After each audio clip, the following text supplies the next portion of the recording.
Shabbat Shalom. At the end of this Torah portion, Shoftim, we have a case of an unsolved murder. It's a kind of a mystery, but it's a mystery that doesn't get resolved in the Torah. This is a case in which a body is being found, and it's being found in the middle of two cities, outside of the city, and we don't know. We know that this murder is evident, but we don't know who the murderer is. And what do we do with such a case?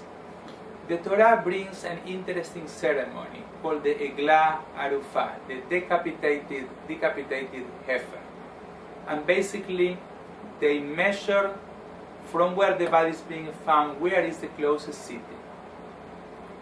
And the leadership of that city goes to that point, and they decapitated the heifer. And they wash their hands and they say, our hands did not shed this blood.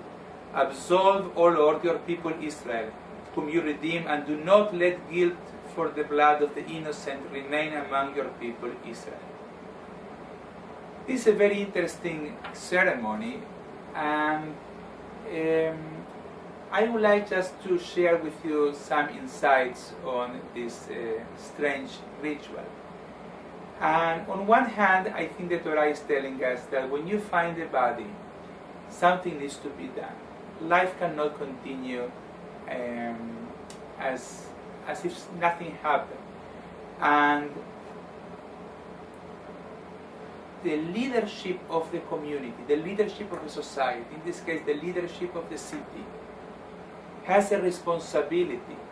They are not to be blamed because they did not shed this blood. But they need to leave the comfort of their homes, their comfort zone, and go and face the body. They need to be there. They need to see what happened. And through this ceremony, they are acknowledging, yes, we are not guilty. We did not shed this blood. However, we are responsible as a society. We are responsible as the city. Maybe we could have done something to prevent it from happening. And I think the Torah is telling us, in a very interesting way, that there is a difference between guilt and responsibility. We may not be guilty, and yet we are all responsible. If a tragedy happens in our midst, if someone loses his or her life, if someone loses his or her job, if someone among us is not secure, is not safe, if someone among us is sad, is depressed, is feeling down, then you can say, listen, it's not my fault. The Torah is telling us it's okay. We know it's not your fault, but it's your responsibility. And you cannot stay in your home and say, it's not my fault, and let me continue my life as I did yesterday or the day before. When something happens, you need to do something. You need to go outside. You need to leave where you are and go to that place where the action took place, where the person is lying down there looking for an answer. And you need to commit yourself, even if you are not guilty.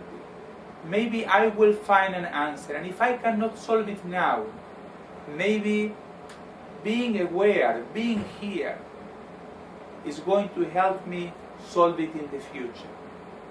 So in the future we won't be standing at the same place like nothing happened. Maybe I'm going to go home after this experience, this ugly experience. I will go home and I will think, how can I do things differently so it won't happen again. So I like to conclude by inviting all of us, by inviting myself first to begin, to look around before things happen and to see where can I make a difference. Where are the areas in my life, in the life of my community, where I am responsible. Again, I may not be guilty, but I am responsible. And if I can make a difference, then the invitation is go and make a difference. Go and be there so you can bring into a more just society, in a better society, in a society that will reflect the will of Hashem. Shabbat Shalom.